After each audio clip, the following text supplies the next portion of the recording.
Hey everybody, good morning. It is Friday. It is Friday.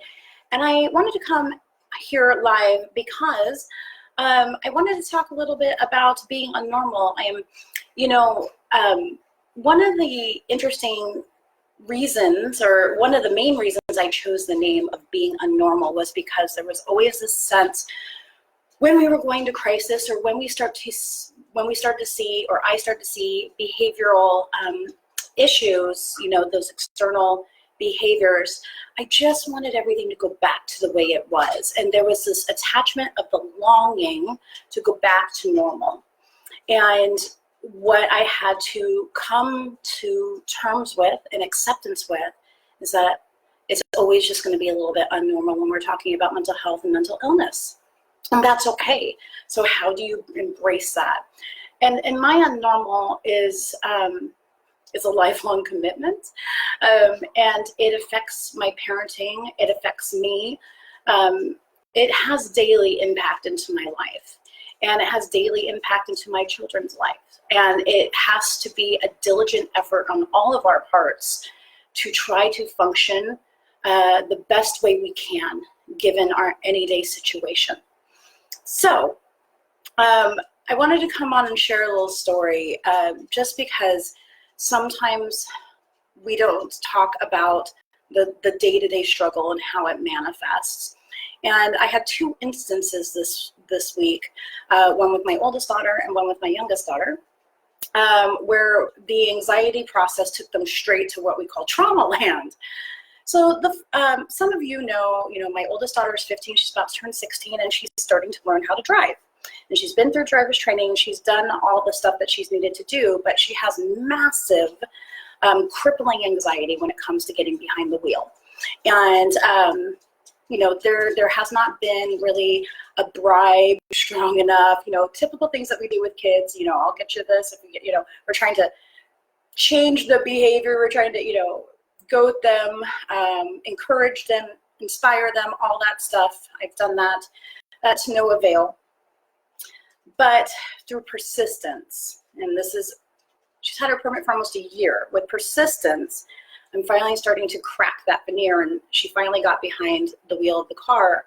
And she did great. We went a short distance, and she was doing really, really well. But as we pulled into the driveway, she broke down in tears and went into panic and just pulled the keys out of the ignition without even putting the car in park. And we're in the driveway, we're completely safe, but it was the stored energy that she had and had to have this release. And, driving is such a fun rite of passage. When you're a parent, you see your children drive, prom, all of those kind of normal benchmarks and milestones that we experience with our children. We look forward to those, right, when we're pregnant. But they manifest very differently when you're struggling with mental illness. And so for her, it's just been a real challenge. And so she broke down, and I was like, honey, you're doing all right. Let's go ahead and put this into park. I need you to put on the brakes. I walked her, just safety. We get into the house, and she goes straight to her room and goes to shut her door, and she's in tears. And I decided not to allow her to shut the door this time. And I said, honey, what is going on inside your head right now? You did amazing. So help me understand what you're feeling right now. And all of a sudden she was like,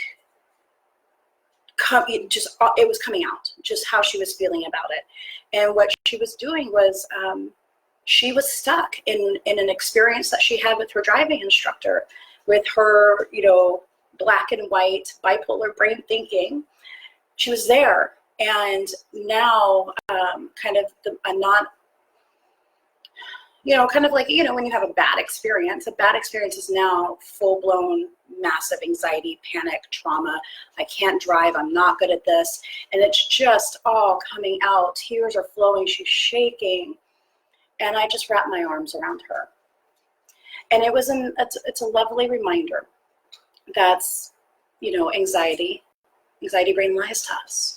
And I was able to help walk her through where she was at in her mind mentally and bring her back to a safe place. Because ultimately, what she did not feel was safe. And most of us long for safety. But when we have the cognitive abilities, we have, we're able to use our rational brain to kind of bring us back into reality. We have these skills and these techniques and these tools, it's an easier process. When somebody is really struggling and their brain is just chewing their flight, fight, freeze, it's hard. You can't rationalize, but what you can do is love them and meet them where they're at in the moment. And she met me where I met her and she met me, and it was a really beautiful experience. And little by little, she will be able to trust me to keep her safe during something that she is really, really scared about. So, hey, Brett, it's just been, it was an interesting experience, right, of how she just went to trauma land. She was no longer in the car with her driving instructor, and hasn't been for months and months and months. But in her mind, she went back, pulled that memory out. Her brain just said, this is where you're at. And the reality was, that's not where she was at and not who was in the car. And she did really well. And this all should be wins. But when our brain lies to us, our emotions kick in, our thoughts are distorted, it's rough. So it's just a reminder for me about the unnormalness of my house, and how every time something like this is an opportunity for me to make a decision of how I'm going to step in and parent my children. And sometimes I'm going to get it very wrong. But when I feel like I got it right, it's incredibly rewarding because I get to create a tighter bond with my daughter. So fast forward a few hours later, of course, I guess who won the coin toss of, driving mom's day crazy. But I'm out with friends, I'm having a lovely evening, and my youngest daughter goes into panic, and she starts having an anxiety attack. And there was tons of projection and distorted thinking. And I started to, I was trying to calm her down over the phone. She just wanted to escape. She was massive anxiety. And her flight, fight, freeze is definitely, she's a flight. Anytime she feels anxious, she wants to get out of the situation, even if that's at home where she's safe. Her brain just goes there. So we got off the phone, and I was a little upset. Like, I'm just trying to have a nice evening with my friends, and she's projecting that we're going to get into a fight, and it was all just out of left field. And, it's very easy to slide back into that thinking like, I just can't even do this. And I started to entertain it. And I was a little upset, and I had to really kind of calm myself down and, kind of just change my mental framework where I was at, relax, kind of voice some of my dissatisfaction, and then really then make a decision of how I was going to go forward. So the entire drive home, I'm like, what do I want the end result of this to be? She's expecting me to walk through the door and have a fight. I'm not mad at her. Like, it was such a bizarre situation. But it was a great opportunity for me to really step back and say, what's the end result? What's the goal here? What do I want to happen? And taking that ownership and that control back over the situation. Because I think often when we look at our children who are having anxiety attacks, we relinquish our control over the anxiety. And although we can't change necessarily the anxious response our children are having, we can't go into their bodies and change it, how we approach that really can make all the difference. And I decided that once I walked through the door, I needed to approach with love. And come to find out, there was an altercation with a friend. They got into a fight. She got broken up with her boyfriend, and she was going through all these high emotions. And I was the easy target. I was the person to get mad at, because she knew safely she could get mad at me, and I would still love her. And she's scared to be upset with her friends and her social networks, because it took so long for her to build those. So there's lots of fear. And I walked through the door, and I sat down on the couch with her, and I just wrapped my arms around her, and I said, what is going on? And the tears came, and the truth came out, and of why she was upset, and why she was crying, and why she was lashing out. And I was like, the only thing I need to do with this child right now is pull her into my bed and cuddle her, and that's it, and fall asleep, and let us have this dialogue tomorrow. And so she did. She crawled into bed with me. We hugged each other, we loved on each other. She knew I was there to support her, and we had great conversations yesterday about it. It's just so, watching anxiety is so powerful, especially for our young ones, because they have no broader life experience to understand the bigger picture. So they are just in their bodies and they're just having these experiences, and it's scary and overwhelming. And I know parents often just get so tired because they feel like they're getting lashed out on, or it's this here we go again, or oh my God, why can't they just ... And I've been there. I get that. I just was like, I can't even count the amount of times where I was like, I just need to get away, I need a break, or, all of those things. I think those are normal reactions. But what I think as parents, we're not empowered to do is then step back and say, okay, that's how I feel, and I can honor that. And I probably do need a little self-care if that's how I'm feeling. But I also need to understand what the end game is with my child. Is this an opportunity for me to engage my child with love and be able to connect with my child in a way that's actually going to bond us together? Because I am their safe place, and I need them to know that I'm their safe place.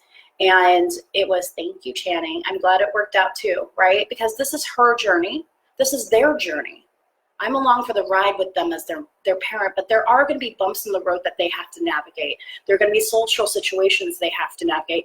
They're going to get hurt. Their hearts are going to get broken. They're going to fail at things. They're going to struggle with things, and those are okay. But for us as parents, how we engage in those situations really impacts their ability to feel safe inside themselves. And I think that's where, as parents, we have that area of control.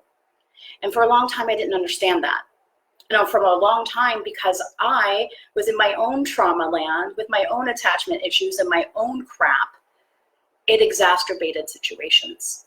And this is not parent blaming or shaming, just talking from my own experience and other experiences that I've been privy to. We may not have caused the mental illness, but we have a role to play with our kids when they're in those situations. And all the times that I approached authoritarianly, or all the times I approached with my own stuff, like I needed to resolve this, I didn't want to fight, it was all about me. Every time I approached that way, it backfired. Oh God, it was a hot mess. And I had to learn the hard way, and that's all right. But now, the important thing is that I'm building trust with my children, that I have the capability at any given moment to step in and love them and meet them where they're at. And although in the moment it didn't feel like a blessing, like I just want to be out with my friends, enjoying my time outside the house, but it actually did become a huge blessing because we got to have amazing conversations about trust and security yesterday. And I got to really understand why she felt the way she felt. And we had open dialogues, and I had to be open to her critiques, and I had to be open to, what she was struggling with or where we could enhance our relationship. And that was fantastic. I want that feedback.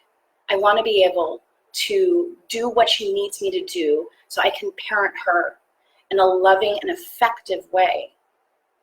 And I think part of being attached to these legacy parenting styles, and I definitely was for a long time because they didn't know me better, is that when we're talking about mental health, mental illness, it backfires.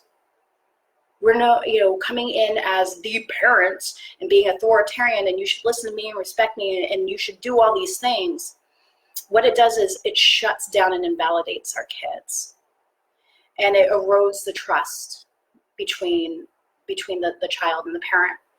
And because at that point it becomes all about us, the parent, it all becomes about us and us feeling like our children are not complying with the way that we expect them to live life. And so if I would have came at her with a real strong, everything's fine, it's just a breakup, whatever, if I would have just invalidated that or just really pushed it aside and treated it not as something significant to her, it would have eroded more trust. And the only place, and she wouldn't be able to build skills. And I need her to trust me so I can build skills with her. So she doesn't have to go to trauma land every time she feels anxiety. All of a sudden it's like, okay, well, I remember what my mom said about this. Is this really reality? Or is this, maybe I think this happened in the past. So maybe, I expect it to happen again, but maybe it's not. Maybe my reality is going to be a little different. And over time and repetition, that builds. So then she can trust that new normal, right? And she has, both kids won't have to go to trauma land. At least not about this. So I just wanted to pop in really quickly and share that experience because I know that there's so many parents out there that are struggling. I read it every day in the Facebook groups that I'm at. I'm so done. I'm over this. I can't do this anymore. My kid is doing this to me. There's so many parents out there in the fight and they're struggling. I've been one of them and I get it. But what I want to do is invite people to find opportunities and ways to help guide our children out of trauma land, get them off the carousel, and be able to find ways to bond, oddly enough, right? Bonding over the pain, and be creative about how you're going to approach that intervention with your child. So, I love you all. Mwah. Have a great day. Have a great Friday. Remember to check us out on beingnormal.com/podcast for our latest episodes. We're into season 4. We had a great story about a parent. He's the father of an autistic son, and I love talking about personal stories. See a need, fill a need. I totally resonate with that. And so check out the podcast. We're on all major, podcast players. And I love you. I love you so much, everybody. Mwah. Bye all.